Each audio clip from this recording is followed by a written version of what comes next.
Hallelujah. कसे आहात तुम्ही सगळेजण? आमेन आमेन. सर्व आशीर्वादित आहेत. वचनावरती तर्क वितर्क करायचा नाही. वचन ज्यावेळेस येतं आमच्याकडं, काही लोक बघा वचन असं सांगतं असं तुम्हाला बोलतात आणि तर्क वितर्क करतात. वचनावरती काही लोक संशय बाळगतात. ते निगेटिव्ह स्पिरिट असतात, ते पण दुष्ट आत्मे आहेत की ते निगेटिव्ह रीतीने बोलतात. म्हणून तसं स्वीकारायचं नाही. वचनावरती कोणी जर तर्क वितर्क करत असेल त्याला येशूच्या नावात धमकवायचं. आपलं युद्ध रक्तमांसाबरोबर नाही, परंतु दुरात्मा आहे, तो येऊन आपल्याला त्रास देतो. त्यावेळेस पॉझिटिव्ह वचन स्वीकारायचं. मला फार आनंद वाटतो वचन पॉझिटिव्ह स्वीकारण्यासाठी, कारण की हे वचन देवाच्या मुखातलं वचन आहे. मला नाही वाटत हे वचन आपल्याला त्रास देतं. हे वचन मला आनंद देतं. म्हणून इथं जितके जण परमेश्वराचं वचन ऐकतात, वचनावरती कधीच तर्क वितर्क करायचा नाही, संशय बाळगायचा नाही, वचन पॉझिटिव्ह स्वीकारायचं. देवाची स्तुती असो. आज या ठिकाणी एक नवीन म्हणण्यापेक्षा जुनाच विषय आहे, पण पुष्कळ दिवस झाले या विषयावर मी बोललो नाही. आज परमेश्वराची स्तुती असो की देवाने आज मला मार्गदर्शन केलं की आज या विषयावर बोलायला पाहिजे. मला तरी वाटतं 2-3 महिने झाले असेल किंवा त्याच्यापेक्षा जास्त झाले असेल, 6 महिने मी बोललो नाही. तर आज मला बोलायचं आहे देव आणि पैसा. बरोबर ना? पैशाबद्दल बरेच दिवस झाले बोललो नाही. आज माझा विषय आहे देव आणि पैसा. नीतिसूत्राचं पुस्तक याचा 3रा अध्याय आणि 5 ते 10 वचन यावेळेस आपण पाहणार आहोत.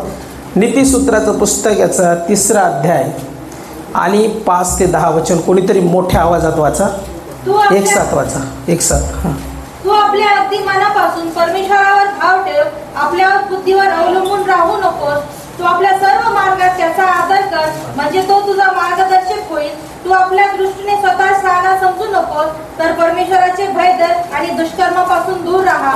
हे तुझ्या देहाला आरोग्य व हाडांना सत्व असे होईल. तू आपल्या द्रव्याने व आपल्या सर्व उत्पन्नाच्या प्रथम फळाने परमेश्वराचा सन्मान कर, म्हणजे तुझी कोठारे समृद्ध भरतील, तुझी कुंडे नव्या द्राक्षरसाने भरून वाहतील. देवबाप वाचलेले वचन आशीर्वादित करो.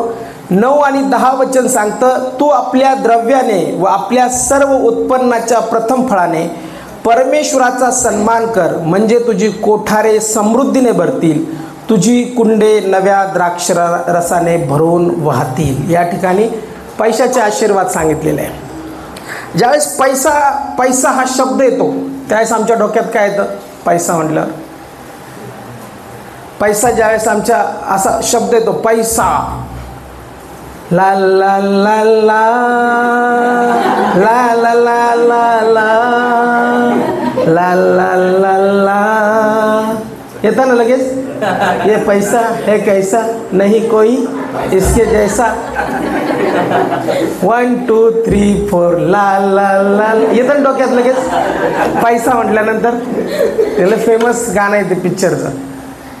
पैसा म्हटल्यानंतर कसं असं आनंदी होतो माणूस. काही जण पैसा म्हटल्यानंतर काय होतं? दुःख वाटतं. पैसा शब्द ऐकल्यावर डोक्यामध्ये वेगवेगळे विचार येतात. काही जणांना विचार येतो आता पैसा खूप आला तर मी फार श्रीमंत होईल. मग ज्यावेळेस पैसा चांगल्या दृष्टीने येतो त्यावेळेस कसा विचार येतो आम्हाला? चांगलं जर असलं तर आता खूप पैसा असल्यानंतर काय विचार येतो तुमच्या डोक्यात? खूप सारा पैसा असल्यावर मी घर घेईल, मी गाडी घेईल, मी बंगला घेईल, मग मी हे करील, मग ते करील. मग शेख चिल्लीसारखे आपण स्वप्न पाहतो, घर बांधूंगा, ये करूंगा, वो करूंगा, मग माझा मुलगा येईल, अब्बा घर को चलो ना. मग ते पडतं आणि तो पैसा हा अशी गोष्ट आहे की ज्यावेळेस पैसा आपल्या डोक्यात येतो आणि चांगला विचार आला तर त्याच्यामधून काय निर्माण करता येईल हे आम्ही पाहतो. मग काही जणांच्या डोक्यात वाईट अर्थाने पैसा. वाईट म्हणजे कसं? मला कर्ज फेडायचं आहे, मला पैसाच पुरत नाही, माझ्या जीवनामध्ये पैसा आल्यानंतर जसा पैसा येतो त्यांच्या डोक्यात विचार येतो हा पैसा याला इतका द्यायचा आहे, त्याला तितका द्यायचा आहे. काही जणांची इथं पूर्ण पगार जी असते आणि पगाराच्या वरती पैसे जे असतात ते फक्त आणि फक्त वाटण्यात जातात, लोकांना देण्यात जातात आणि त्यांच्याजवळ पैसा काही राहत नाही. खूप कर्ज असतं त्यांच्यावरती. पण पैसा शब्द ज्यावेळेस आपण ऐकतो त्यावेळेस पैसा शब्द ऐकल्यानंतर सगळ्यात पहिले जर डोक्यात येत असेल किंवा माणसाच्या मनात येत असेल प्रत्येकाच्या, तो म्हणजे पैशाप्रती असणारा मोह. सगळ्यांना पैसा आवडतो, असं कोणीच नाही या पृथ्वीवर की ज्याला पैसा आवडत नाही. सगळ्याला असं वाटतं की पैसा माझ्याजवळ विपुल असावा. पण पवित्र शास्त्र सांगतं की तू आपल्या बुद्धीवर अवलंबून राहू नको. काही लोक स्वतःच्या बुद्धीवरती अवलंबून राहतात आणि त्यांना वाटतं माझ्या बुद्धीने मला धनसंपत्ती प्राप्त होणार आहे. इथं म्हणलेलं तू आपल्या बुद्धीवर अवलंबून राहू नको. 5वं वचन, तू आपल्या अगदी मनापासून परमेश्वरावर भाव ठेव, विश्वास ठेव आणि आपल्या बुद्धीवर अवलंबून राहू नको. तू आपल्या सर्व मार्गात त्याचा आदर कर, म्हणजे तो तुझा मार्गदर्शक होईल. तू आपल्या दृष्टीने स्वतः शहाणा समजू नको. परमेश्वराचे भय धर आणि दुष्कर्मापासून दूर राहा. तर पैसा येण्याचे पण मार्ग आहेत.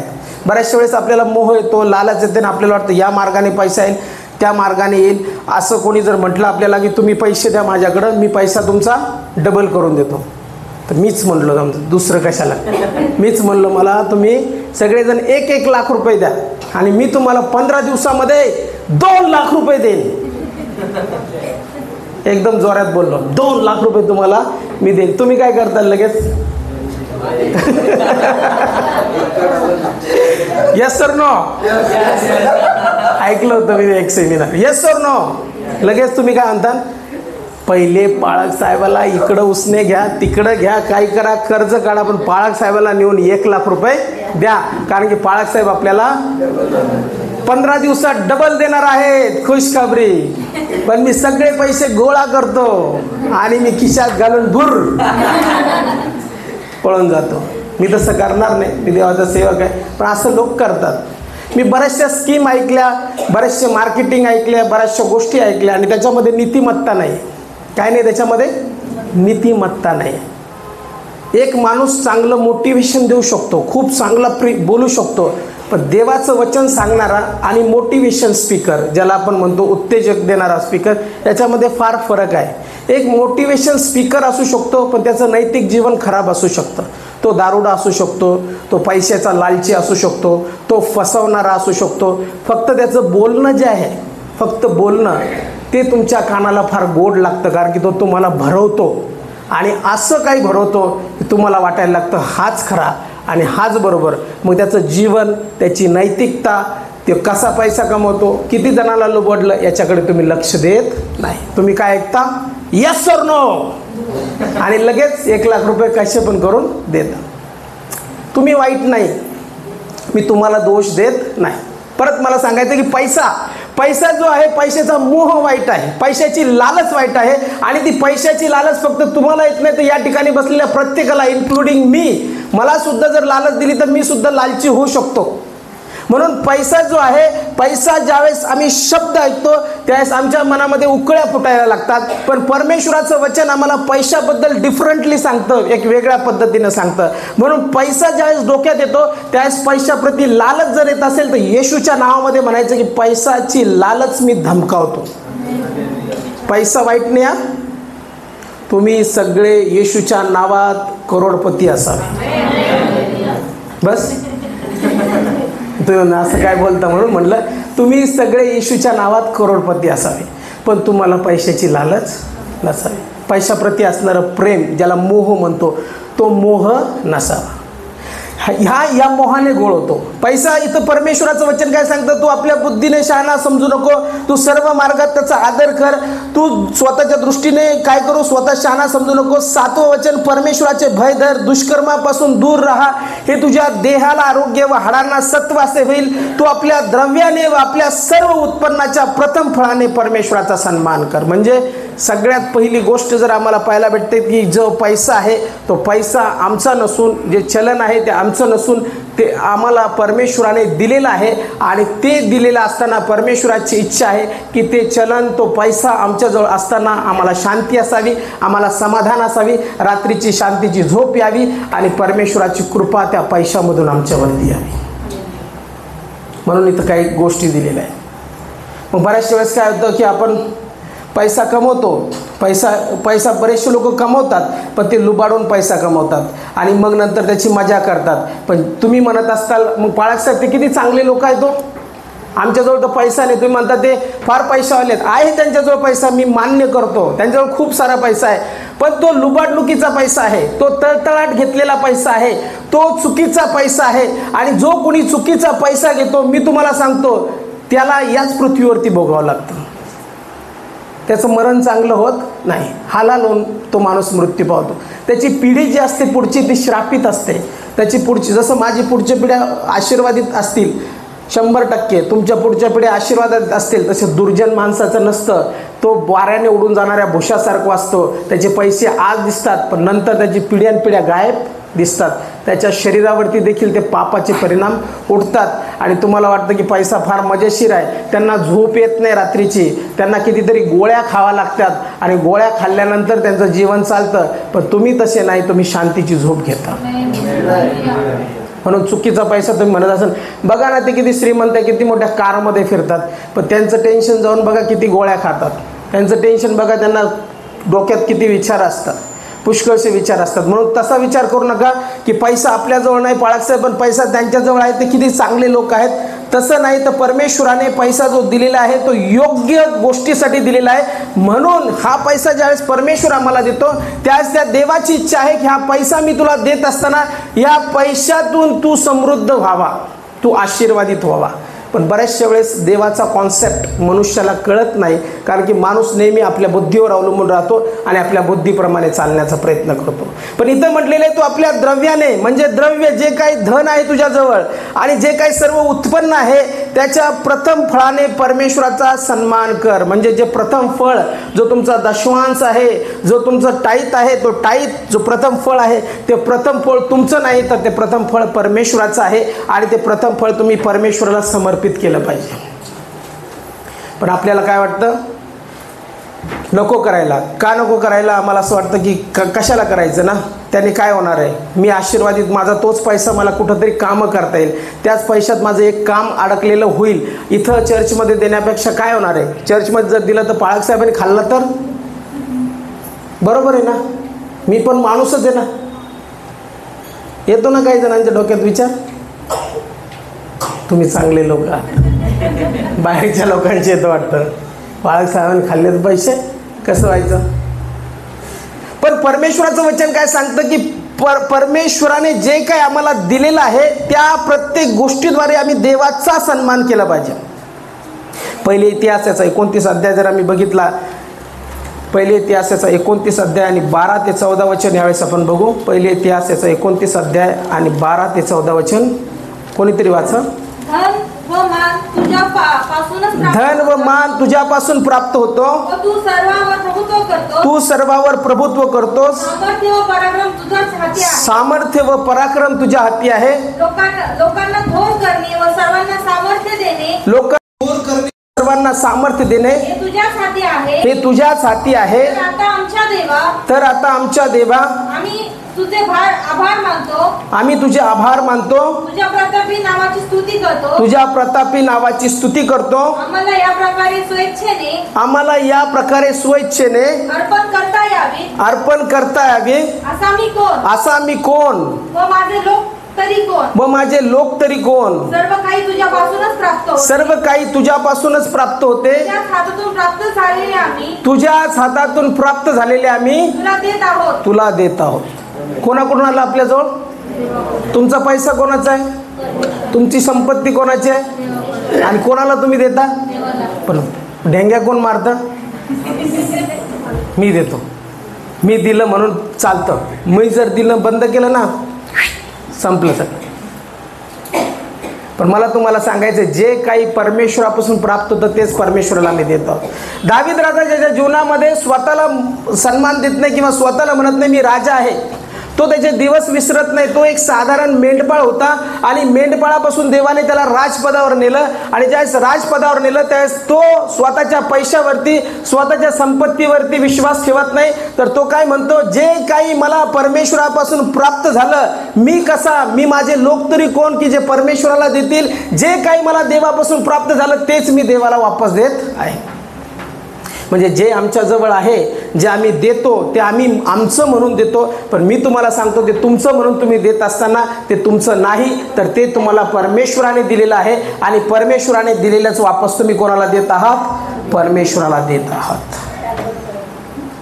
इथं जगदने अंकल पण आहेत आणि ज्या चर्चमधून मी आलो त्या चर्चमध्ये जागा संस्थेने दिलेली होती आणि जागा संस्थेने दिल्यानंतर चर्च बांधायचं होतं, कारण की तिथं शेड होतं थोडंसं आणि तिथं चर्च बांधायची वेळ आली. त्यावेळेस लोक होते तिथं, असं नाही की तिथं पैसा नव्हता किंवा काही श्रीमंत लोक नव्हते, होते तिथं. पण देणार कोण? चर्च बांधायचं, देणार कोण? मग अनाऊन्समेंट झाली चर्चमध्ये की असं असं आपल्याला कन्स्ट्रक्शन करायचं आहे, 40x60चा हॉल बनवायचा आहे आणि तिथं आपल्याला बांधकाम करायचं आहे.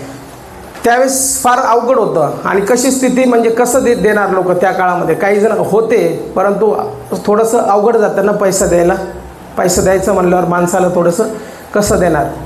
पण मला आजही आठवतं, एक आंटी होत्या, ज्या आता नाही, त्या स्वर्गामध्ये आहेत.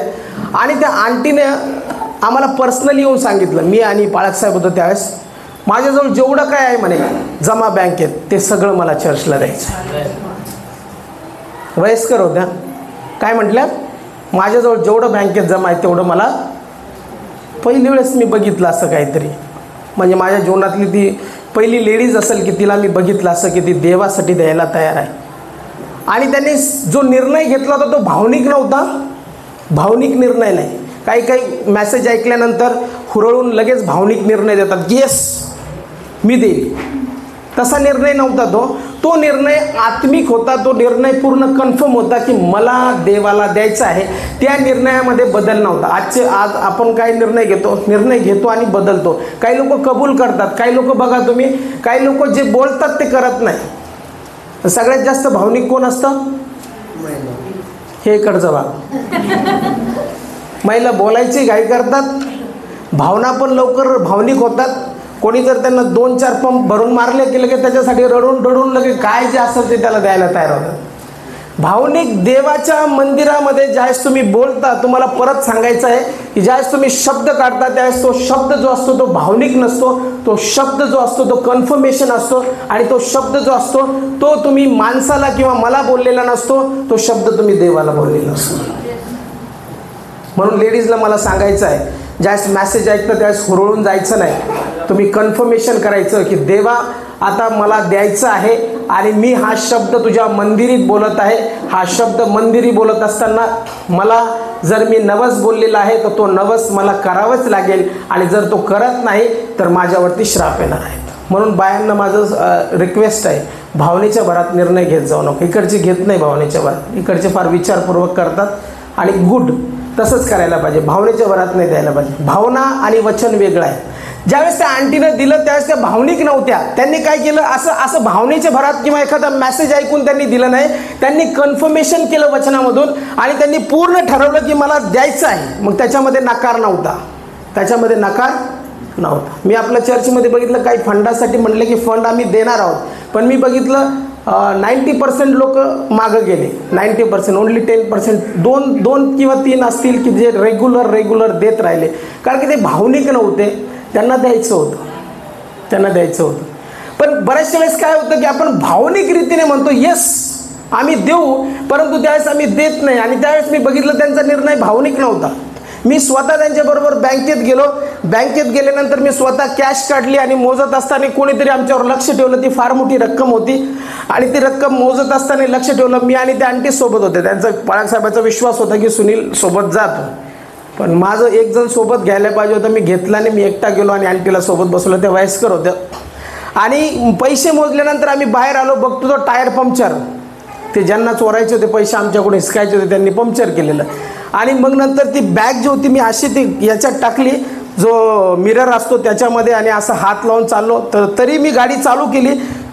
एक मुलगा धावत आला आणि म्हटला, हे बघा ना तुमची गाडी पंक्चर झाली. तरी मी तो हात जो बॅगवरचा होता तो काढला नाही. आणि देवाची काय कृपा, समोरच पंक्चरवाला. मी गाडी ढकलीत गेलो तर तोपर्यंत बघतो तर आंटीला फार खाज यायला लागली, फार शरीराला खाजवायला लागली. मी असं बघितलं, आंटी काय झालं, बघतो तर सगळी काचकुरी टाकलेली त्यांच्या शरीरात. मग पंक्चरवाला म्हणे काय झालं, तुमच्याजवळ पैसे आहेत का? म्हणलं हा, आत्ताच आम्ही बँकेतून बाहेर आलो. म्हणे तुमच्या मागावरती ते लोक आहेत आणि तुम्हाला लुटण्याचा ते प्रयत्न करत आहेत, म्हणून आता मी पंक्चर काढून देतो, सरळ तुम्ही वाकडं वेगवेगळ्या गल्लीतून जाऊन घरी चालल्या जा. तो पैसा चर्चसाठी होता, देवाच्या कामासाठी होता, म्हणून त्या ठिकाणी लुटल्या गेलो नाही. आणि तुम्हाला सांगतो, जे चर्च उभं राहिलेले आहे सगळ्यात मेजर मनी, मोठा पैसा जो होता तो एका स्त्रीने दिलेला आहे, की जी स्त्री आता जगात नाही, पण तिचं जे काम आहे ते स्वर्गामध्ये नोंद केले. हालेलुया. ज्यावेळेस तुम्ही बोलता भावनिक बोलू नका.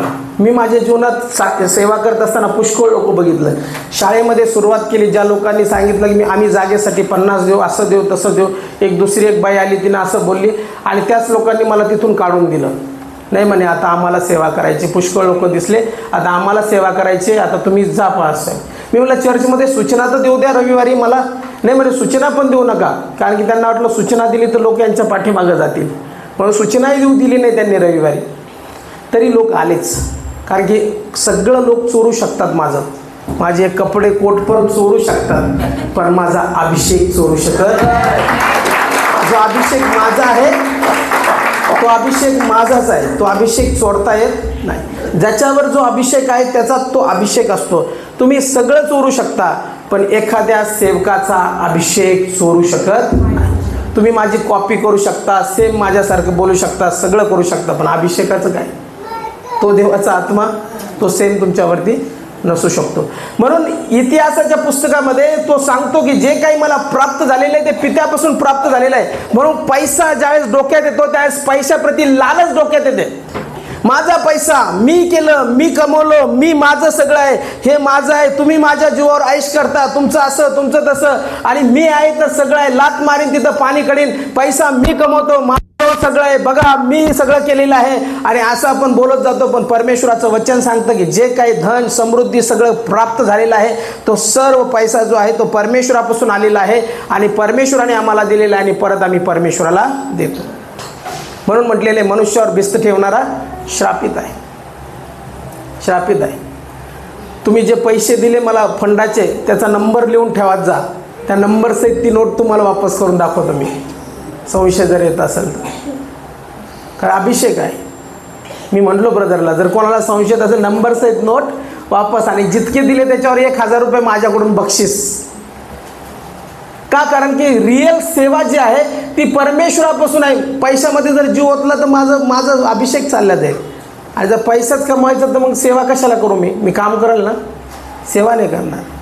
म्हणून परमेश्वराचा जो अभिषेक आहे तो भावनिक नाही, किंवा परमेश्वराप्रती ज्यावेळेस आम्ही बोलतो त्यावेळेस आम्ही भावनिक बोलत नाही, तर आम्ही जो बोलतो तो संबंधातून बोलतो, आत्मिक नातेसंबंध आणि आत्मिक नातेसंबंधातून बोलतो. म्हणून ज्यावेळेस आम्ही परमेश्वराप्रती किंवा पैशाप्रती विचार करतो त्यावेळेस हा पैसा, ही धन, ही समृद्धी जी आहे ती परमेश्वरापासून प्राप्त झाली आणि ती आम्ही परमेश्वराला देत आहोत, ह्या विचार सगळ्यात पहिले डोक्यात ठेवायचा. जसे जगिक लोक वागतात तसं आम्ही वागत नाही. जगिक लोक पैशाप्रती फार सेन्सिटिव्ह असतात. तुम्ही त्यांच्या घरात गेले, काही झालं किंवा काही तर ते लगेच तुमच्यावर आरोप लावतील, तुम्ही पैसा चोरला. मग तुम्ही किती धार्मिक असा, त्यांना काय घेणं देणं नाही. त्यांना काय असतं? फक्त पैशाची लालच. तुम्ही गरीब दिसतो ना, आपण गरीब का श्रीमंत दिसतो? म्हणा मी श्रीमंत दिसतो, म्हणा येशूच्या नावात मी श्रीमंत दिसतो. कोणी सांगितलं तुम्ही गरीब आहे? त्या गरीबापेक्षा जास्त श्रीमंत तुम्ही आहात. ते गरीब आहेत उलट, कारण की त्यांच्या डोक्यात काय कायम पैसा. तुमच्या डोक्यात कोण आहे? देव. त्यांच्यापेक्षा श्रीमंत कोण आहे? तुम्ही आहात. सोन्याच्या रस्त्यावर चालणारे तुम्ही. Hallelujah, hallelujah. लय लवकर गरिबी डोक्यात येते ना, लगेच आम्ही गरीब आहे. इतका गरीब कोणी असू शकत नाही. मला नाही वाटत की एखादा गरीब असा आहे की जो म्हणाल की बाळासाहेब माझ्याजवळ 500 रुपये सुद्धा येत नाही. 500 रुपयातला 50 रुपये दशांश टाकायला पण मला येत नाही. अरे 10 रुपये तर येत असतील तुझ्याजवळ. 10 रुपयातला 10वा भाग तुझा नाही आहे. एकदम गरीब समजा, एकदम गरीब. मी 10 रुपये रोज कमवतो, पण 10 रुपयातला 10वा भाग तुझा नाही रे बाबा. का डोक्यात येत नाही आपल्या? हे काही जण म्हणतात ना, पास्टर मी इतका गरीब आहे, पास्टर पाळक साहेब आम्ही इतके गरीब आहोत, आम्ही दशांश देऊ शकत नाही, आम्ही दान देऊ शकत नाही. तुम्ही इतके पण गरीब नाही की तुमच्याजवळ 10 रुपये येत नाही. किती? 10 रुपये. 10 रुपयातला 10वा भाग तुमचा नाही. पवित्र शास्त्र काय सांगतं ते नाही सांगत गरिबीबद्दल आणि श्रीमंतीबद्दल. तुम्ही गरीब आहे म्हणून देऊ नका असं पवित्र शास्त्रात कुठं लिहिलं नाही. वचन असं सांगत नाही गरिबाने द्यायचं नाही, गरिबाने दशांश टाकायचं नाही, फक्त श्रीमंतानेच दशांश टाकायचा, श्रीमंतानेच द्यायचा असं लिहिलेलं नाही. उलट गरिबाने जास्त टाकलं तर जास्त आशीर्वादित होईल. कारण की त्याच्यामध्ये आशीर्वाद आहेत ना. गरिबाने दशांश टाकला तर तो श्रीमंत होणार ना. जर त्याला द्यायचंच हृदय नाही, फक्त घ्यायचंच हृदय, तो आशीर्वादित कसा होईल? म्हणून ते कशासाठी नियम आहेत? हा नियम जो आहे याला मॅनेजमेंट म्हणतात. हे देवाचं मॅनेजमेंट आहे, पण ते आपल्याला समजत नाही. आपल्याला देणं म्हणजे काय वाटतं? आपल्याला घ्यायला आवडतं, द्यायला आवडत. बहीण योजना आली, ही योजना आली, ती योजना आली, किती चर्चा होते ना. तुमचे आले पैसे बँकेत? आमचे नाही आले. काय त्यांनी मेल्याने टाकले नाही का? मग त्याच्यात जळणं बघितलं मी त्याच्यात. पण काही जण, काही लेडीज एकमेकावर जळतात. पण माझ्या आईला विचारलं, तिकडं संघर्षनगरमध्ये चढाओढ लागते, तुमचे आले का? माझे नाही आले, काउनच नाही आले, काय कामाचं सरकार? लगेच सरकारला शिव्या का? आले नाही म्हणून पैसे. तुमचं काय नाही ना त्याच्यात. म्हणजे माणसाला काय याच्यातून कळतं? माणसाला घ्यायला येऊ द्या, येऊ द्या.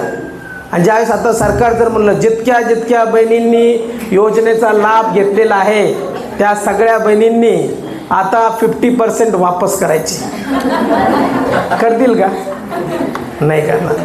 का? त्याचं कारण मी तुम्हाला सांगतो ना. माणूस तसा बनलेलाच आहे. त्याला द्यायला आवडत नाही, त्याला घ्यायला जास्त आवडतं. पण इथं परमेश्वराचं वचन काय सांगतं? ते परमेश्वरापासून प्राप्त होतं. म्हणून गरिबी हा एक श्राप आहे. आम्हाला श्रापात जगायचं नाही. तुमच्याजवळ थोडा असो किंवा जास्त असो, तुम्हाला शांतीची झोप लागली पाहिजे. तुमचा जो पैसा आहे ना, तो पैसा तुमच्या घरात पुरला पाहिजे. तुम्हाला म्हटलं पाहिजे की तुम्ही, मला पुष्कळ पैसा नाही, पण जो येतो ना तो आशीर्वादित पैसा आहे माझ्याजवळ. माझे लेकरं आशीर्वादित आहे, माझं घर आशीर्वादित आहे, आणि मी सुखाने जीवन जगतो. कारण की तो पैसा मला बेचैन करत नाही. पैसा जर बेचैन करत आहे, पैसा जर शांती देत नाही, पैसा जर डोक्याला ताण देत आहे, आणि पैसा पैसा पैसा करत आहे, तर समजून घ्या आशीर्वाद नाही, तिथं श्राप आहेत. काहीतरी मिस्टेक होत आहे. ती मिस्टेक मला दुरुस्त करायची आणि परमेश्वराकडे मला बघायचं आहे. नीतिसूत्रेचं पुस्तक याचा 28 अध्याय आणि 25 वचन काय सांगतं? नीतिसूत्रे याचा 28 अध्याय आणि 25 वचन. लोभी मनुष्याचा तंटा उपस्थित करतो. लोभी मनुष्य तंटा उपस्थित करतो, परमेश्वरावर भाव ठेवणारा, पण परमेश्वरावर भाव ठेवणारा दष्टपुष्ट होतो. दष्टपुष्ट होतो. लोभी मनुष्य तंटा उपस्थित करतो. लोभ ज्याला असतो तो तंटा म्हणजे भांडण काढतो, कारण की त्याला लोभ असतो. पण जो धार्मिक आहे किंवा चांगला मनुष्य आहे, जो देवावरती विश्वास ठेवणारा मनुष्य आहे, तो दष्टपुष्ट होतो. म्हणजे परमेश्वर त्याला आशीर्वादित करतो. परमेश्वराचे आशीर्वाद त्याच्या जीवनामध्ये असतात. म्हणून जो परमेश्वराप्रती जर विश्वासू नाही, त्याच्या जीवनामध्ये आम्हाला पैसा पाहायला भेटत नाही. पैसा का नसतो जीवनात? आज्ञेचं पालन न केल्यामुळे. म्हणा, पैसा जीवनात का नसतो? कारण की मी परमेश्वराच्या आज्ञेचं पालन करत नाही. सिंपल आहे. असं काही जास्त अवघड पण नाही. काय परमेश्वराची आज्ञा पैशासाठी? तुम्हीच सांगा आता. आपल्या प्रथम फळाने परमेश्वराचा सन्मान कर. मलाखी 3:10 काय सांगतं? लय दिवस झाले बोललो नाही, त्याच्यामुळे तुम्हाला आठवत नाही ते ना. मलाखी 3:10 काय सांगतं? तू आपला दशमांश भांडारात दान, म्हणजे तुला आकाश कपाटे उघडून पुरणार नाही इतका आशीर्वाद देतो, याची प्रचिती पहा. म्हणजे याचा अर्थ आशीर्वाद देऊन ठेवलेले आहे.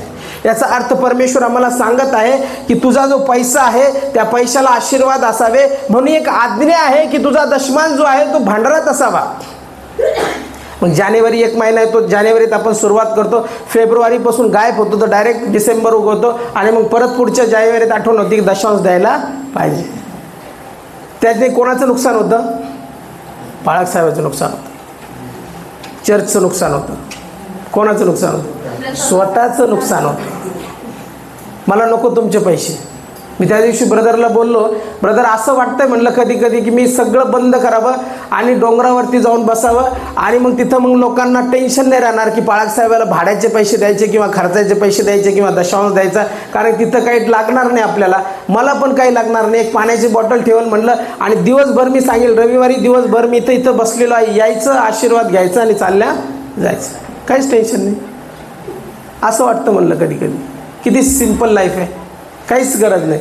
कोट पण घालायची गरज नाही मला, काहीच नाही. फॅन लावायची गरज नाही, लाईट लावायची गरज नाही. मस्त सूर्यप्रकाशात बसायचं झाडाखाली, प्रार्थना करायची आणि चालल्या जायचं. असं वाटतं कधी कधी. का जो रिअल सेवा जर करतो आपण तर कशासाठी करतो? आणि जर देवाचं घर बांधायचं, मंदिर बांधायचं, लोक कसे पाहिजे? समोरचे समर्पित पाहिजे. जसं मी त्या आंटीबद्दल सांगितलं, समर्पित जीवन असणार. ही आज्ञा आहे की आपला दशमांश परमेश्वराच्या भांडारात असावा. जुन्या कराराच्या पुस्तकामध्ये देखील ती आज्ञा दिलेली आहे. लेवीचं पुस्तक याचा 27 अध्याय आणि 30 वचन जर आम्ही वाचलं तर त्याच्यामध्ये देखील सांगितले, लेवीय 27 आणि 30, मलाकी 3 मध्ये देखील तेच वचन सांगितलेलं आहे की आपला सगळा दशमांश जो आहे तो देवाच्या भांडारात आणावा. म्हणजे परमेश्वर तुला आशीर्वाद देतो की नाही याची प्रचिती पाव. हे तुमच्यासाठी आहे, हे चर्चसाठी किंवा पाळकासाठी नाही. तुम्ही स्वतः आर्थिक रीतीने समृद्ध व्हावं यासाठी आहे. मग घेणं स्वीकारणं हे तुमचं काम आहे, माझं काम नाही. लेवीय 27:30 वचन मध्ये काय सांगितलेलं आहे? भूमीच्या उत्पन्नाचा संपूर्ण दशमांश, भूमीच्या उत्पन्नाचा संपूर्ण दशमांश परमेश्वराचा आहे. परमेश्वराचा आहे. मग तो जमिनीचा उपज, मग तो जमिनीचा उपज अथवा झाडांची फळे असोत, अथवा झाडांची फळं असोत, ते परमेश्वराप्रित्यर्थ, ते परमेश्वराप्रित्यर्थ पवित्र होय. पवित्र होय. म्हणजे सगळ्या गोष्टीचा दशमांश जो असतो, इवन जमिनीचा उपज, इवन फळं जे काही तुमच्याजवळ आहे ते सगळ्या गोष्टीचा दशमांश म्हणजे 10वा भाग सांगितलेला आहे. तो 10वा भाग आणून आम्ही परमेश्वराजवळ दिला पाहिजे. पण आम्ही त्या 10व्या भागामध्ये प्रामाणिक नाही, कारण की ही आज्ञा आहे. याचा अर्थ असा नाही की परमेश्वराला तुमचे पैसे पाहिजे, ते देवाच्या कार्यासाठी पाहिजे. पण देवाला देत असताना परमेश्वर पैशाचं मॅनेजमेंट तुम्हाला शिकवतो की पैशाप्रती तुम्ही कसं आशीर्वादित असावं किंवा कशा रीतीने तुम्ही ग्रो करावं. म्हणून परमेश्वराचं वचन काय सांगतं? आज्ञेचं पालन न केल्याने तो पैसा मिळत नाही. आणि पैसा जो मिळतो किंवा ज्याच्यात शांती असते, समाधान असते, सुख असतो, तो पैसा देवापासून असतो. आणि देवापासून मिळणाऱ्या पैशामध्ये त्रास होत नाही. त्रास होत नाही. मला त्रास होत नाही.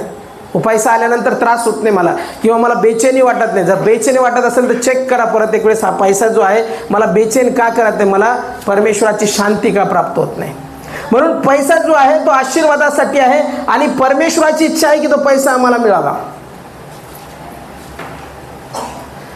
उत्पत्तीचं पुस्तक 14 आणि 28 काढणार नाही आपण, पण अध्यायामध्ये सगळ्यात पहिले आम्हाला पाहायला वाटतं की अब्रामाने दशांश दिला. आणि अब्राम जो आहे त्याने अवघ्याचा दशमांश मलकीसदेक याजक जो होता तो मलकीसदेकाला अवघ्याचा 10वा भाग दिला. आणि पवित्र शास्त्र सांगतं की मलकीसदेकाला 10वा भाग दिल्यानंतर अब्राम त्या राज्यातला किंवा त्या काळातला जो आहे किंवा त्या भागातला एक श्रीमंत व्यक्ती म्हणून गणला गेला. याकोबाने देखील पवित्र शास्त्र सांगतं की अवघ्याचा दशमांश दिला. 28 अध्यायामध्ये सांगितलेलं आहे. आणि त्या प्रथम पुरुषांनी दशमांश दिला आणि पवित्र शास्त्र सांगतं की त्या दशमांशामुळे ते आशीर्वादित झालेले आहेत. म्हणून आम्ही जर विचार करत आहोत की पैसा काय करता येईल, पैसा कसा वापरता येईल, तर सगळ्यात पहिले विचार जो आहे तो हा करा की मी परमेश्वराच्या राज्यात हा पैसा कसा मला पेरता येईल.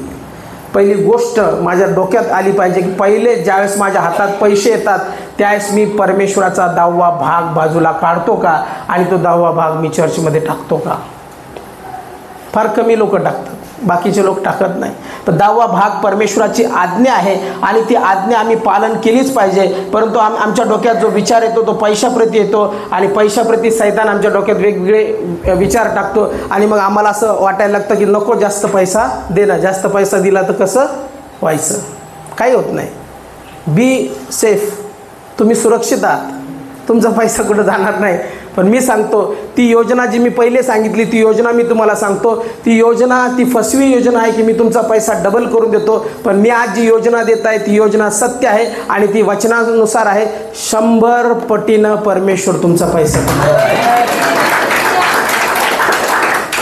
नकली योजना नाही. इकडं ओरिजिनल योजना आहे. इकडं मोटिवेशनल स्पीकर नाही की जो अनैतिक आहे, इथं नैतिकता आहे. आणि त्या नैतिकतेतून मी तुम्हाला बोलतो की जो पैसा आहे तो तुमचा आशीर्वादासाठी आहे. आणि ज्यावेळेस तुम्ही परमेश्वराच्या राज्यामध्ये पेरता तोच पैसा तुमच्यासाठी आशीर्वाद ठरणार आहे. म्हणून ज्यावेळेस मी पैसा, काही लोक कसं देतात ना, पैसा जे देणं आहे ते देणं पण ते आशीर्वादाचं असलं पाहिजे, देणं पण आशीर्वादित असलं पाहिजे. म्हणजे तो पैसा देत असताना पण आपण भरपूर विचार करतो, फार विचार करतो. आणि फार विचार करून असं कोरून काढून एखादं नोट काढतो, चुरगळेल मुरगळेल कशी तरी आपली देतो टाकून. मी तर बघितलं ज्यावेळेस मी नवीन सेवेला सुरुवात केली अक्षरशः लोक फाटक्या नोटा द्यायचो, फाटक्या नोटा, 10ची नोट फाटलेली, 20ची नोट फाटलेली आणि जी कुडत चालत नाही अशी कलर लागलेली 500ची नोट. कोणाला फसवताय तुम्ही? कोणाला फसवत आहे? ते दुकानदार आहे का? रात्रीच्या अंधारात नोट दिली आणि चालून गेली. जे तुम्ही अंधारात करता ते प्रकाशात. तुम्ही देवाला फसवता. काही लोक इतके खतरनाक आहे. कुठून आलं सवय मला माहिती नाही. फाटकी नोट टाकत असताना मला तर जाणीव होती ना की ही नोट फाटकी आहे. जर मी फाटकं टाकलं तर मला कसे आशीर्वाद देतील? फाटके आशीर्वाद देतील. मी माणसाला फसवू शकतो, देवाला पण फसवणार का मी? म्हणजे मी टाकताना पण नोट कशी टाकतो की अरे ही फाटकी आहे, कुठंच चालत नाही, आणि मग ही फाटकी नोट मला टाकली पाहिजे, आणि मग ती अशी चुरगळा मुरगळा करून मी त्या नोटा टाकतो. आणि मला काय वाटतं, मी देवाला खूप सारं दिलं. देवा बघ ना, मी तुला 500ची कलरफुल आणि फाटकी नोट टाकली. आता देवा ही फाटकी नोट तू स्वीकार आणि कलरफुल नोट स्वीकार आणि मला फार समृद्ध व्यक्ती बनव. देव पण हसत असेल त्याच्यावर. फसवतो पण कोणाला फसवतो? देवाला फसवतो. आता काही महाभाग इथून गेल्यानंतर तुमचं डोकं खातील. काही महाभाग जे परमेश्वराच्या वचनाचं तर्कवितर्क करतात, असे महाभाग तुमचं डोकं खातील. ते काय म्हणतील? नव्या करारात कुठे लिहिलं दशांश द्यायचा? तुमचे बाळासाहेब दशांश करतात. नवा करार आणि जुना करार तुम्ही वापरता. जुना करार फेकून दिलं वापरणं, कट केलं का जुना करार? अर्धशास्त्र घेऊन येता का तुम्ही? जुना करार वापरता ना. जुना करार काय? परमेश्वराचं वचन. आणि नवा करार काय? जुना करार जो आहे, नवा करार जो आहे जुन्या कराराशिवाय पूर्ण होत नाही. आणि येशू काय म्हणतो? मी जुना करार पूर्ण करावयास आला. याला काढून तर फेकलं नाही ना. मग काही महाभाग म्हणतील कुठं लिहिलेलं आहे नव्या करारामध्ये? पण नव्या करारामध्ये काय लिहिलेलं आहे सांगू तुम्हाला? नव्या करारामध्ये दशांशच्या वरती लिहिलेलं आहे. जर तुम्ही प्रेषितांची कृत्याचा 2रा अध्याय बघितला, 44-45 वचन, त्यामध्ये असं म्हटलेलं आहे की सर्व लोक ज्यांचं सामायिक होतं ते सगळेजण काय करायचे? त्यांची मालमत्ता विकायचे आणि ती सर्व मालमत्ता विकून ते प्रेषितांच्या चरणी ठेवायचे. घ्या विका, घरं विका, सगळ्या गाड्या विका, सगळं विका, सगळे पैसे आणा आणि कुठे टाका? हातात पण नका देऊ माझ्या. कुठं टाका? पायाजवळ टाका. आता ते म्हणतील हे तर अवघडच झालं. दशांशाबद्दल बोलत होते, आता तर सर्वस्व देण्यामध्ये. कारण की पवित्र शास्त्र नव्या करारामध्ये सर्वस्व सांगितलेलं आहे. सर्वस्व. एक विधवा स्त्रीबद्दल पवित्र शास्त्र सांगतं, त्याचं उदाहरण मी पुष्कळ वेळेस दिलेलं आहे. मार्क ऋषिवर्तमान याचा 12वा अध्याय आणि 41 ते 44 वचन. मार्क ऋषिवर्तमान याचा 12वा अध्याय 41 ते 44 वचन. या ठिकाणी वचन काय सांगता मला? मग येशू भांडारासमोर बसून लोक त्या भांडारात पैसे टाकत आहे हे पाहत होता. तेव्हा पुष्कळ धनवान लोक मोठमोठ्या रकमा टाकत होते. तेव्हा एक गरीब विधवा आली व तिने 2 टोल्या एक दमडी टाकली. तेव्हा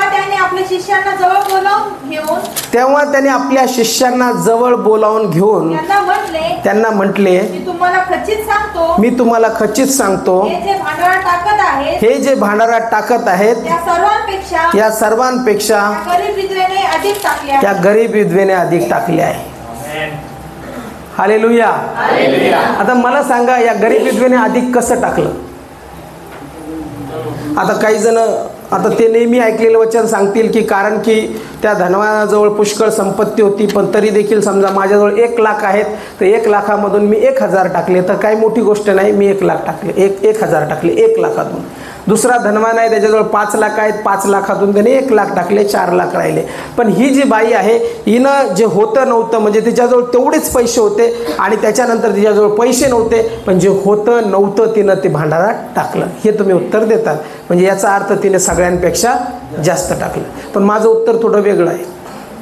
मला माहिती आहे की तिचं कनेक्शन शरीराचं नसेल. ती ज्यावेळेस विचार करत असेल त्यावेळेस ती माणसाच्या धनवानेचा विचार करत असेल. इथं पुष्कळ धनवान आहे, हे देणगी देतं, हा विचार तिनं केला नसेल. तिचा विचार हाच असेल की आता मला माझ्या पित्याच्यासाठी द्यायचं आहे आणि मी जात आहे आणि माझं सर्वस्व माझ्या पित्याला अर्पण करत आहे. आणि मी विश्वास ठेवते की यातून माझा पिता मला आशीर्वादित करणार आहे. हालेलुया. हे तिचं देणं होतं. म्हणजे देताना तिच्या मनाचा कल जो असतो, आपलं देणं जे असतं ते सगळ्यात पहिले हृदयातून चालू होतं. हृदयात जर शंका असेल तर मी तुम्हाला आज सांगतो, तुमचे हात आवरा, देऊ नका. काय? हृदयात जर शंका असेल, डाऊट असेल, तुम्हाला जर वाटत असेल की या पैशाचं काय होणार आहे, तर आज मी तुम्हाला या देवाच्या स्टेजवरून सांगतो, तुम्ही पैसा देऊ नका. कारण की तुम्ही जो पैसा देत आहात तो कणत कुथत आणि रडत देत आहात, आणि रडत कणत कुथत जो पेरतो त्याला आशीर्वाद भेटत नाही. कारण की परमेश्वराचं वचन सांगतं की देत असताना कणत कुथत रडत द्यायचं नाही, तर संतोषाने देणारा देवाला. हालेलुया. म्हणजे ज्यावेळेस मी देतो त्यावेळेस कसं असलं पाहिजे, मी असं चेहऱ्यावर स्माईल असली पाहिजे आणि असा आनंदाने येऊन मी टाकलं पाहिजे. एकदम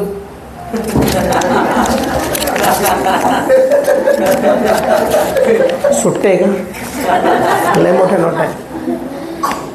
काही जण टाकताना लगेच असं नाही टाकलं. काय गरज नाही. असं काही जण मूठ झाकत नाही. मी बघितलं बऱ्याचशा जणांना टाकताना असं आणून टाकतात. असे लय पैसे झाले पाळक साहेब आज का. कोणाला देताय तुम्ही? मला नको बाबा पैसे तुमचे. हे असं असलं पाहिजे तुमचं देणं. आणि ते कसं असलं पाहिजे? रिस्पेक्टिव्ह. कसं असलं पाहिजे? रिस्पेक्टिव्ह, आदरयुक्त. कारण तुम्ही मला देत नाही, तुम्ही कोणाला देत आहात? देवाला. पहिली गोष्ट हा कॉन्सेप्ट डोक्यातून काढा, विचार डोक्यातून काढा. तुम्ही मला देत आहात, तुम्ही देवाला देत आहात. मी सांगतो, ज्या पण वेळेस आपलं भवन बांधलं जाईल ना, सगळ्यात जास्त पैसा माझा राहील. लिहून घ्या. आजची तारीख, आजचा वेळ आणि नोंदणी करा खाली. पास्टर सुनील कसबे शब्द दिलेला आहे की सगळ्या मंडळीच्या पेक्षा जास्त पैसा राहणार आहे. पैसा कुठून आणतील आम्हाला माहिती नाही, पण सगळ्यात जास्त पैसा चॅलेंज सांगतो मी. कारण की मला द्यायचंय मन आहे ना. हे देताना आपण असं टाकलं पाहिजे, मूठ बंद करून. काही गरज नाही दाखवायची. तुम्ही लोकांना देत नाही, तुम्ही लोकांना दाखवून देत नाही. तुम्ही देत असताना गुप्तदान करता, त्यावेळेस तुमचं दान असं असावं. कारण की देणं जे आहे ते तुमचा पिता बघतो, आणि देत असताना तुम्ही असं आणून रिस्पेक्टिव्ह टाकलं पाहिजे. याच्या पाया पडायचं नाही, हा देव नाही, पाया पडायचं नाही कोणी. हे देणं आहे, फक्त देवाला देतो आपण. म्हणून देवाला देत असताना तुम्ही रिस्पेक्टिव्ह टाक. मी तुम्हाला सांगतो, तुम्ही 10 रुपये कमवत असाल, म्हणून मी जास्त एकदम गरीब म्हणतात ना काही लोक, त्यांना 10 रुपये म्हणतो मी. 10 रुपयातला 10वा भाग ज्यावेळेस देताना रिस्पेक्टिव्ह टाका, तुम्ही आशीर्वाद येत होता. जसं मी त्या आंटीबद्दल सांगितलं, तसं सुरेश ब्रदरबद्दल मी खूप साऱ्या गोष्टी सांगू शकतो, त्यांच्या ज्या साक्ष आहेत, पण मी सांगणार नाही. त्यांच्या तोंडून तुम्ही त्यांची साक्ष ऐका. आणि ती साक्ष ज्यावेळेस मी ऐकलं त्यावेळेस म्हटलं याला म्हणतात व्यक्ती. त्यांनी ज्यावेळेस परमेश्वर काहीच नव्हतं त्यांच्याजवळ, म्हणजे थोडक्यात सांगतो, नंतर ते साक्ष ज्यावेळेस देतील त्यावेळेस ऐका त्यांच्याकडून. ते म्हणतात माझ्याजवळ काहीच नव्हतं, पण माझ्याजवळ देण्याचं हृदय होतं. ते सांगतात की मी पहिल्यापासून एक गोष्ट केली, जरी मी व्यसनात होतो त्या काळामध्ये, तरी देखील मला हे राहायचं की मी देवाला, मला मंदिरात काय टाकायचं, आणि मी हा विचार करायचो की मला उत्तम ते टाकायचं आहे. आणि ते नेहमी बोलतात, मेन्स फेलोशिपमध्ये पण ते बोलले होते की आज जे काही मी आहे तो फक्त देवाला देण्यामुळे. म्हणजे हे बाहेरचं उदाहरण नाही सांगितलं मी, कोणाचं जगिक उदाहरण नाही सांगितलं. इथं समोर बसलेले आहेत, म्हणजे तुम्ही त्यांना भेटू शकता आणि बोलू शकता. इथं साक्ष आहे का त्यांची. आज ब्लेसेड मॅन आहे आर्थिक रीतीने. का? कारण की परमेश्वराच्या राज्यामध्ये ती पेरणी करतात. म्हणून मला तुम्हाला सांगायचं, ज्यावेळेस देता त्यावेळेस आपल्या मनाचा भाग फार महत्त्वाचा असतो. कारण की देत असताना सगळ्यात पहिले क्रिया इथं चालू होते. मी देत असताना मी गर्व करत नाही, मी देत असताना माझं म्हणून तर देत नाही. काही लोक देतात पण काय म्हणतात, माझं म्हणून आणि मी देत आहे म्हणून देतात. म्हणून भावनिक निर्णय नसतो तो. माझं म्हणून मी देत नाही. मी देत असताना मी हा विचार करतो की मला द्यायचं आहे, बस माझ्या डोक्यातून ते गेलं. ज्या दिवशी मी विचार केला मी दिलं, त्या दिवशी माझे विचार संपले. मी त्याच्याबद्दल विचार करत नाही. कारण की मी जे दिलं त्याच्या 100 पटीने आशीर्वाद मला भेटणार आहे. मी याचा विचार करणार नाही.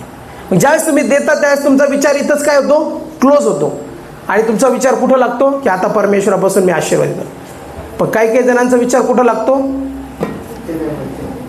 देण्यामध्ये नाही. कुठं लागतो, काय केलं असेल बाबा,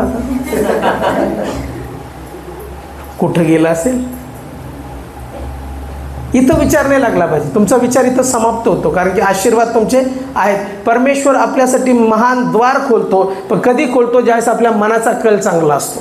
म्हणून देव आणि पैसा यामध्ये आम्ही प्रथम स्थान ज्यावेळेस देवाला देतो त्यावेळेस देवापासून धनप्राप्ती होते. म्हणून बोलत असताना आम्ही इमोशनली बोलत नाही किंवा भावनिक होऊन बोलत नाही. जे भावनिक बोलतात ते फासात अडकतात. काही लोक भावनिक बोलतात आणि भावनिक बोलून काहीतरी कबूल करतात, काहीतरी सांगतात देवाला आणि सगळ्या चर्च समोर डिक्लेअर करतात आणि नंतर ते काही दिवसांनी त्यांची भावना बदलते. माणूस सारखा नसतो. म्हणून माणसाने ज्यावेळेस विचारपूर्वक बोलायला पाहिजे. ज्यावेळेस तुम्ही इथं उभा राहून अभिवचन देता त्यावेळेस ते अभिवचन तुम्ही कोणत्या माणसाला देत नाही, इथं बसून अभिवचन देता किंवा माझ्या घरी अभिवचन देता, कुठेही माझ्याशी बोलता, त्यावेळेस तुम्ही जे अभिवचन देता ते कोणत्या माणसाला देत नाही, ते तुम्ही देवाला देता. आणि ज्यावेळेस तुम्ही अभिवचन देता त्यावेळेस तुमचं पूर्ण कर्तव्य असतं की ते पूर्ण करावं. आणि जर पूर्ण करत नाही तर आर्थिक श्रापामध्ये तुम्ही पडायला लागता. म्हणून बोलताना इमोशनली बोलायचं नाही. इमोशन्सचा आणि देवाच्या वचनाचा काही संबंध नाही. इमोशनल नाही व्हायचं. मला लहानपणी आठवतं चांगलं, माझ्या आईवडिलांनी मला पिक्चर पाहायला नेलं होतं, माहेरची साडी. माहेरची साडी, जे नाही ते रडत होते. सगळे धाय मुकलो रडायचे. आपलं उलट बसून पाहणं चाललं होतं. लहान होतं ना. पिक्चर लोक पाहते थिएटरमध्ये पडद्याला. समज तुम्ही इकडं पाहता, मी पाहतो तुमच्याकडे. कळतच नव्हतं एवढे का रडताय. का रडत होते बरं ते? Praise the Lord. काय समजतं वचनराव तुम्हाला?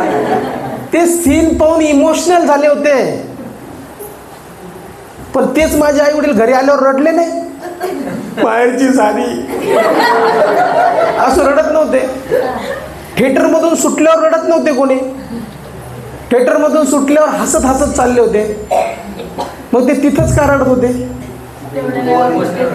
तेवढ्या वेळापुरतं, त्या सीन पुरतं ते भावनिक झाले होते.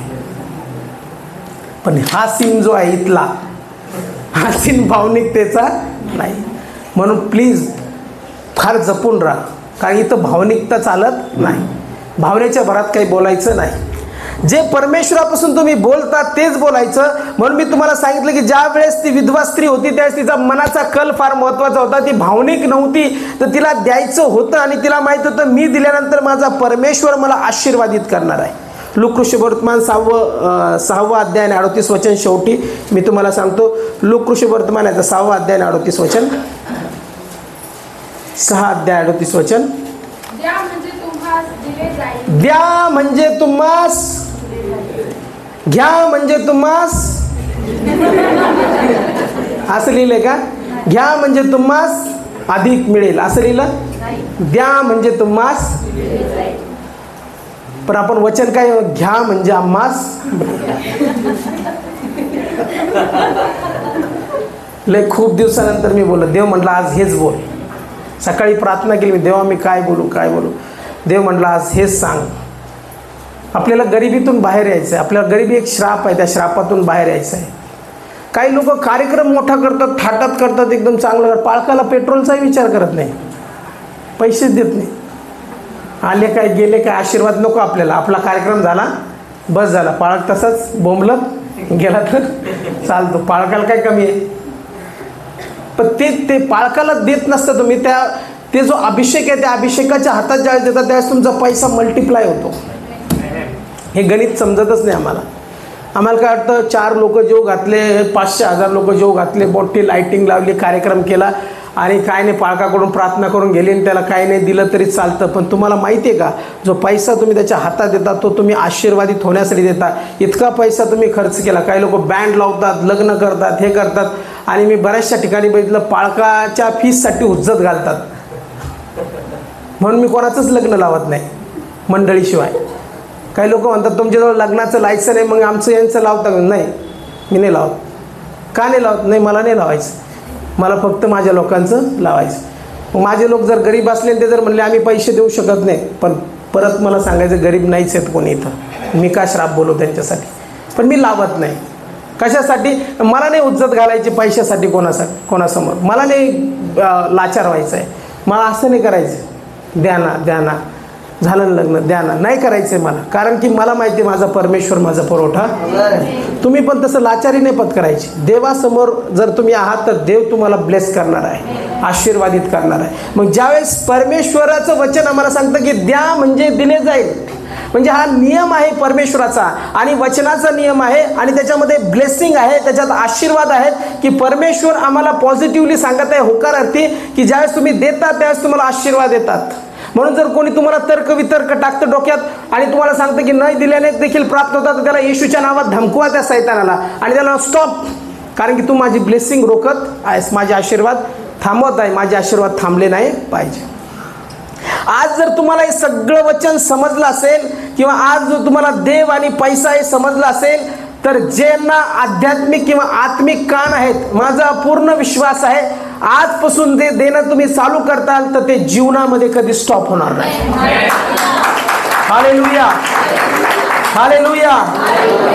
जर खरंच तुम्हाला देवाचा आत्मा बोलला असेल, म्हणून मी प्रार्थना केली सुरुवातीला, देवा जे आज वचन सांगणार आहे ते शरीराने बुद्धीने ऐकू देऊ नको, कारण की शरीराने ऐकलं तर शरीराला लालच असते पैशाची, म्हणतो कशाला द्यायला पाहिजे, ह्या 1000 रुपयात तर मी इकडं मस्त पार्टी बिर्टी होते, सगळी फॅमिली जाऊन हॉटेलमध्ये जेवते, कशाला द्यायला पाहिजे, कारण माझं शरीर मला बोलतं ना, कशाला आपण पाळकायला द्यायला पाहिजे, काही गरज नाही द्यायची, काही काम नाही, काही हेच नाही दिसत तर कशाला आपण हे करायला पाहिजे, नाही द्यायला पाहिजे आपण. आणि ते शरीर बोलतो. म्हणून मी प्रार्थना केली की देवा शरीराने ऐकू देऊ नको किंवा परिस्थितीवरती अवलंबून ऐकू देऊ नको, तर आत्म्याने ऐकू दे, कारण की ज्याला कान आहेत तो ऐकू असं परमेश्वराचं वचन सांगतो. पण ते कान शारीरिक नसावे, ते कान आत्मिक असावे. आणि ज्यांनी कोणी या वचनाचा स्वीकार केला, आज मी तुम्हाला सांगतो येशूच्या नावामध्ये तुम्ही श्रीमंत आहात, येशूच्या नावामध्ये तुम्ही आशीर्वादित आहात, येशूच्या नावामध्ये पॉझिटिव्ह ब्लेसिंग मी तुमच्यासाठी कबूल करतो. तर्क वितर्क मी करत नाही, मी परमेश्वराचं वचन तुम्हाला सांगितलेलं आहे आणि त्या वचनामध्ये तुम्ही आशीर्वादित आहात, तुम्ही समृद्ध आहात. म्हणून माझ्या समोर बसलेला कोणी व्यक्ती गरीब नाही, कोणी व्यक्ती साधारण नाही. जर तुम्ही परमेश्वराच्या अभिषेकाखाली आहात आणि त्याचं वचन जर ऐकलेलं आहे तर मी तुम्हाला सांगतो तुम्ही ब्लेसेड आहात. म्हणून आशीर्वाद स्वीकारा आणि आज मुखाने कबूल करा, प्रभू माझ्याजवळ 10 रुपये जरी येत असतील ना तर ते 10 रुपयाचा 10वा भाग माझा नाही, मला प्रामाणिक बनव आणि आजपासून मला प्रामाणिकतेचं जीवन दे. यावेळेस आपण सर्वजण आपल्या पायावरती उभं राहूया, प्रार्थना होऊ दे एवढी. हालेलुया. धन्यवाद येशू, स्तुती करतो, स्तुती करतो. धन्यवाद येशू, धन्यवाद. आज तुम्ही इथे उभे आहात, परंतु शरीरामध्ये उभे राहू नका, आपल्या आत्म्याला ॲक्टिवेट करा. शरीरामध्ये तर्क वितर्क असतील, मनामध्ये पुष्कळचे प्रश्न असतील, इथून गेल्यानंतर पण काही जण तुमच्या डोक्यात पुष्कळ प्रश्न टाकतील, पण त्यावेळेस असा विचार करा की प्रभू मला देण्यामध्ये आशीर्वाद आहे, प्रभू तुझी कृपा माझ्यावरती आहे, तुझं सानिध्य माझ्यावरती आहे. प्रभू मी प्रार्थना करतो की ज्यावेळेस मी तुला देतो परमेश्वरा, त्यावेळेस ते देणं आहे प्रभू येशूच्या नावामध्ये ते आशीर्वादित कर परमेश्वरा. भावनिक रीतीने मी कोणते शब्द बोलू नये, भावनिक रीतीने परमेश्वरा मी तुझ्याजवळ येऊ नये, भावनिक रीतीने परमेश्वरा माझे निर्णय नसावेत. म्हणून परमेश्वरा मी प्रार्थना करतो यावेळेस मी आशीर्वादित असावं, माझं कुटुंब आशीर्वादित असावं, माझे लेकरं आशीर्वादित असावे आणि परमेश्वरा महान समृद्धीने मी भरल्या जावं यासाठी प्रार्थना करतो. प्रभू माझा जो पैसा आहे तो माझा नाही तर तुझ्यापासून मला प्राप्त झालेला आहे आणि हाच पैसा मी तुला परत करत आहे. प्रभू येशू ख्रिस्ताच्या नावामध्ये मी प्रार्थना करतो या समय. हालेलुया. आज कोणतंही मुख शांत राहणार नाही. स्वतःला गरीब समजू नका, स्वतःला लाचार समजू नका, स्वतःला असं समजू नका की माझ्याजवळ पैसा नाही म्हणजे मी गरीब आहे. पण असं म्हणा की आज जर माझ्याजवळ 10 रुपये आहेत तर त्या 10 रुपयातला 10वा भाग माझा नाही, त्याच्यावरती तुझा अधिकार आहे. प्रभू जे वचन सांगतं त्या वचनातल्या आज्ञा मी पाळतो परमेश्वर. येशू ख्रिस्ताच्या नावामध्ये परमेश्वरा त्या आज्ञेचं पालन मी करतो परमेश्वर. ओ शानदारला रबारा शहारला आत्मिक रीतीने परमेश्वराशी कनेक्शन मध्ये येऊया. हालेलुया, हालेलुया, हालेलुया, हालेलुया. धन्यवाद, धन्यवाद. येशू तुझी स्तुती करतो प्रभू, तुझी स्तुती करतो प्रभू, तुला गौरव देतो परमेश्वरा. राजांच्या राजा, प्रभूंच्या प्रभू मी तुझं गौरव करतो. म्हणा मी धनवान आहे, मी समृद्ध आहे, माझ्याजवळ जे काय आहे ते माझं नाही तर परमेश्वराचं आहे आणि मला ते परमेश्वराच्या खर्ची आणायचं आहे. जितके आयुष्य मी जगत आहे हे आयुष्य क्षणभंगूर आहे. काही दिवसासाठी मी या जगामध्ये आलेलो आहे आणि जो पैसा आहे त्याद्वारे मला देवाचा गौरव करायचा आहे. कारण की हा पैसा मला परमेश्वरापासून प्राप्त होतो. मी भावनिक निर्णय घेत नाही तर परमेश्वरामध्ये मी पूर्णपणे आत्मिक निर्णय घेत आहे. प्रभू माझ्या आत्मिक कानं उघडल्या जावं, माझ्या आत्मिक नेत्र उघडल्या जावं आणि आत्मिक रीतीने माझा फायनान्स ब्लेस कर येशूच्या नावामध्ये परमेश्वर. हालेलुया. जितके म्हणतात मी फार गरीब आहे, आत्ता तुमची जीभ जी आहे ती वळो आणि म्हणो की मी गरीब नाही तर माझ्या येशूमध्ये मी धनवान आहे, कारण की त्याने माझ्यासाठी स्वर्ग रिकामा केलेला आहे. हालेलुया हालेलुया हालेलुया हालेलुया. ओ शांदारला रबारा शहारला अंसिंद बानियारा सिहारला रबा माका अतिशा शांदारला रबा अंसिंद बानियारा सिहारला शांदारला रबा ओ रबारा शहारला अंसिंद बानिया शांदारला रबा. प्रभूची स्तुती करूया, प्रभूची आराधना करूया. हालेलुया. आज मला तुम्हाला सांगायचं आहे की घोषणा आम्ही केली पाहिजे आणि ती घोषणा जी आहे ती आशीर्वादाची आहे, ती घोषणा जी आहे ती सामर्थ्याची आहे. म्हणून प्रभू मी प्रार्थना करतो या समय प्रार्थना करूया, आपलं मुख उघडूया आणि स्वतःवरती श्राप नाही तर आशीर्वाद कबूल करूया, आशीर्वाद कबूल करूया यावेळेस. हालेलुया. धन्यवाद येशू, धन्यवाद येशू, धन्यवाद धन्यवाद येशू, धन्यवाद येशू, धन्यवाद येशू, धन्यवाद येशू, धन्यवाद येशू. ओ शांदारला रबारा शहार लांसिंद बानिया ओ रबारा शहार लांसिंद बानिया रासियारला ओ शांदारला रबा ओ रबारा शहार लांसिंद बानिया रासियारला. प्रार्थना करूया, प्रार्थना करूया. हालेलुया हालेलुया हालेलुया हालेलुया हालेलुया हालेलुया हालेलुया. ओ धन्य